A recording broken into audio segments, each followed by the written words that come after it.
네, 오늘도 중국 이야기를 가져왔는데요.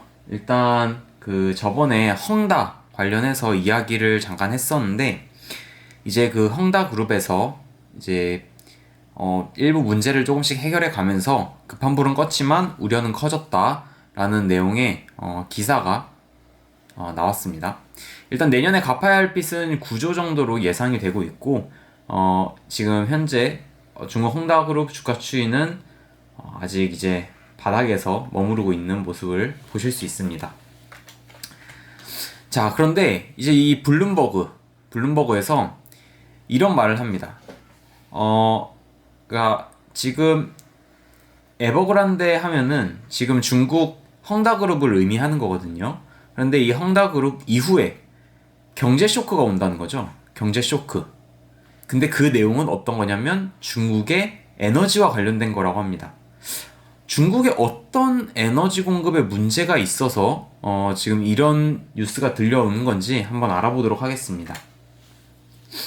일단 중국 에너지에 대한 이야기를 좀 해보려면 최근에 어떤 일이 있었는지에 대해서 알고 있어야 됩니다.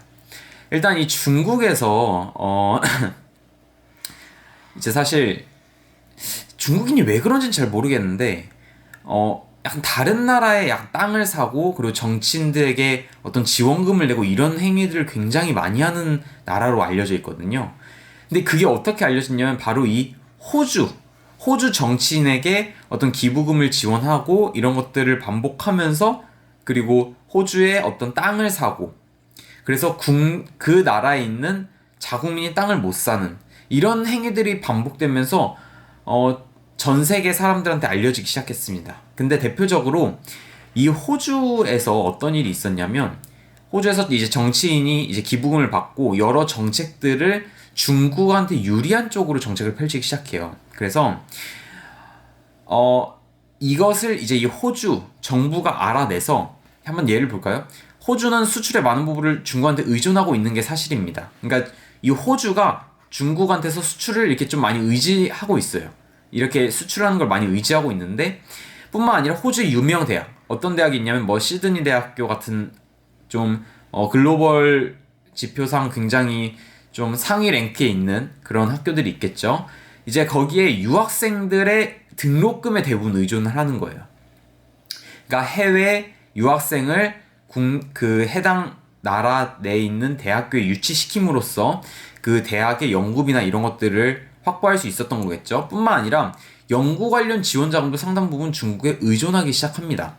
근데 그건 어쩔 수가 없어요. 그 호주 특성상 주변국이 그렇게 많지 않기 때문에 중국 같은 그런 굉장히 큰 나라에 의존을 할 수밖에 없는데 그런데 이 호주가 중국 너 마음에 안 드니까 이제 배척하는 그런 이제 그런 자세를 취하기 시작합니다. 대표적으로 5G 주도권을 놓고 이제 그때 한때 미국과 중국의 화해의 기업을 두고 어떤 경제적인 보복을 가하냐 말 것이냐 이런 이슈가 굉장히 컸었죠. 그런데 이때 이 호주는 영국이랑 같이 제일 먼저 화웨이 제재에 동참을 하기 시작합니다. 즉, 이 중국한테 밉보이기 시작을 한 거죠. 그래서 이 중국이 호주의 수출 대부분을 담당하고 있었던 게 그 좀 큰 부분이 어떤 거였냐면 바로 석탄입니다. 석탄. 호주에서 석탄을 중국이 많이 수입을 했어요.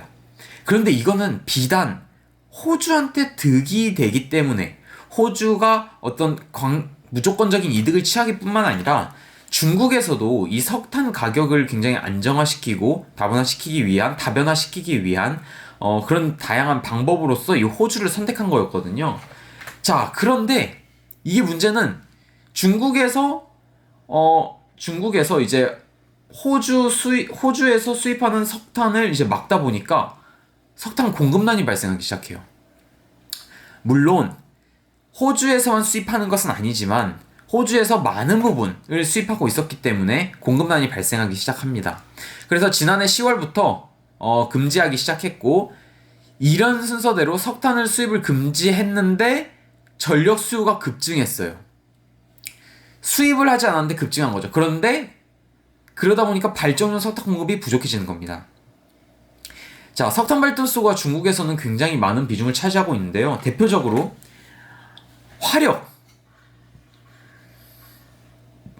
화력발전소가 56.6%. 그러니까 절반 이상을 화력의 또 대부분은 아무래도 석탄으로 이루어져 있겠죠.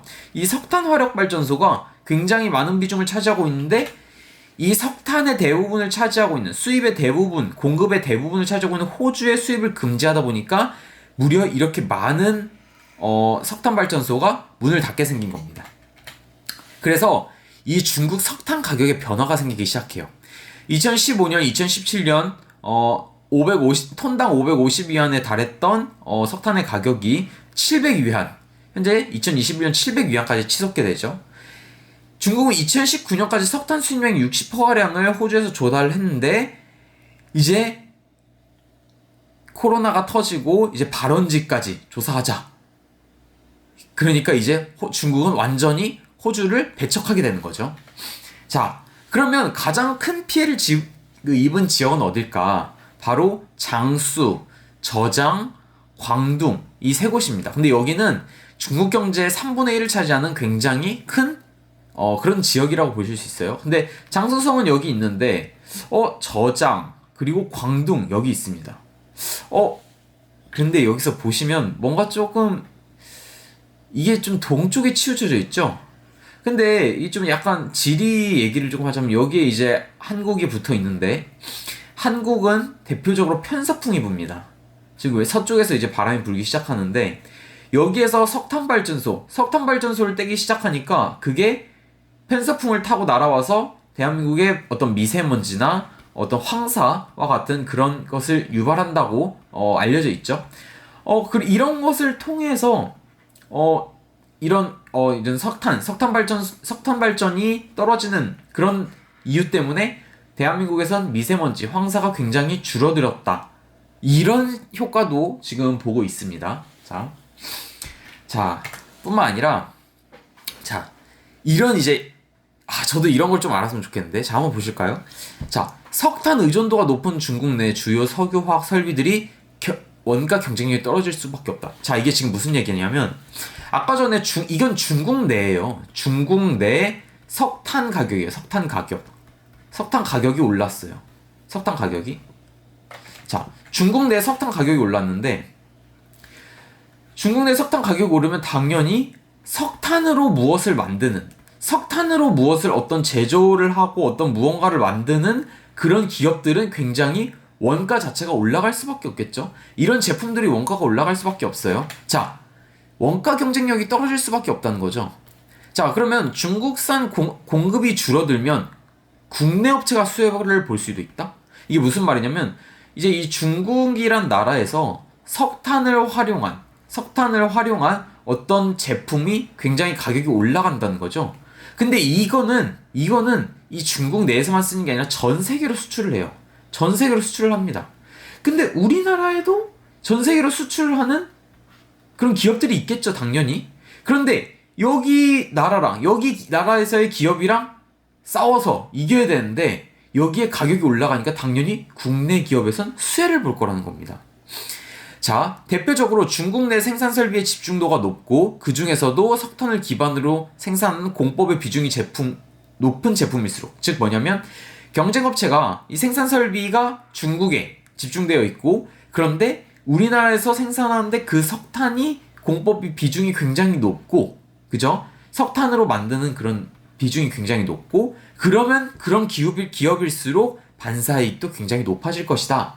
자, 그러면 어떤 기업이 있을 것이냐라는 거죠. 그럼 바로 롯데정밀화학이랑 한화솔루션이라는 겁니다. 네. 근데 보시면은 아니 너무 발빨라요. 아니 이거 어떻게 이렇게 잘 알지?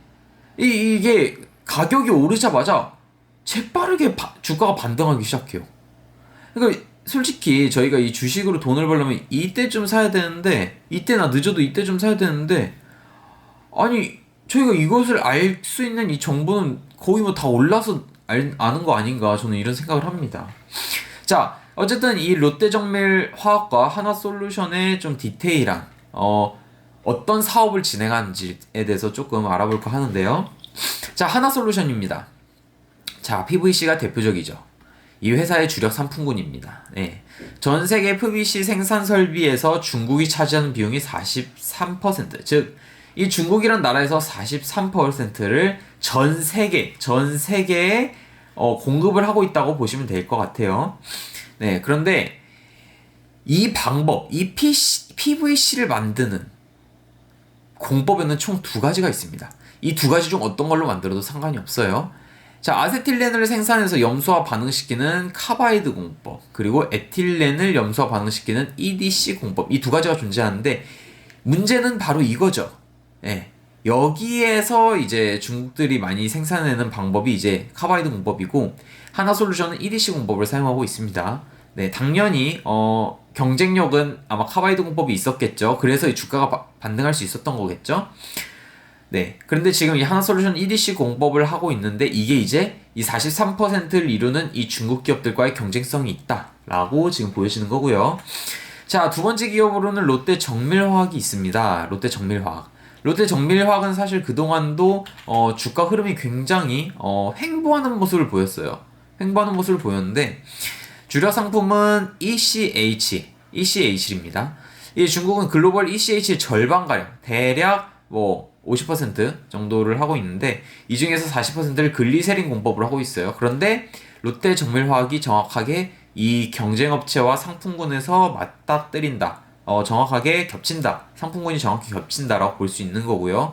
당연하게 중국 업체에서의 가격 경쟁력이 하락하면서 이 롯데정밀화학의 가격 경쟁력이 상승할 수밖에 없는 그런 시나리오를 그리고 있다라는 모습을 보여드렸습니다. 지금 사실 근데 주가 자체는 굉장히 좀 이게 이게 좀 적용을 받았어요. 이 뉴스에 대한. 왜 그러냐면 중국 업체에서 이제 원가 경쟁률이 떨어졌다고 해서 이 하나솔루션과 롯데 정밀화학에서 제작하고 있는 상품군의 어떤 메리트나 이런 것이 상승한 것은 아니에요. 즉 이 고객사들이 바라봤을 때는 굉장히 어쩌면 사업 규모를 줄일 수도 있는 거고 다양한 변화를 모색할 수 있는 거죠. 단순히 이게 원가가 떨어졌다고 해서 이게 원가가 그대로인데 이거를 선택해야 된다? 이런 생각 안 할 수 있고요. 그리고 롯데정밀화학과 하나솔루션에서 이쪽 부분에서의 그 원가 경쟁력이 떨어졌다고 해서 여기에 원가를 그대로 유지할 거라는 확신도 없겠죠. 그러니까 이런 다양한 어떤 전 세계적인 트렌드가 어떤 경향성이 좀 맞물려지면서 단순하게 주가 상승이 무조건 이루어질 거다라고 예측하기는 굉장히 어려운 부분이 있습니다. 네. 아무튼 지금 롯데정밀화학과 하나솔루션 이야기를 드렸고 관련해서 주식 투자는 어쨌든 자기 책임이 수반되는 거니까요. 신중하게 결정하셔서 주식 투자 성투하셨으면 좋겠습니다. 네, 감사합니다.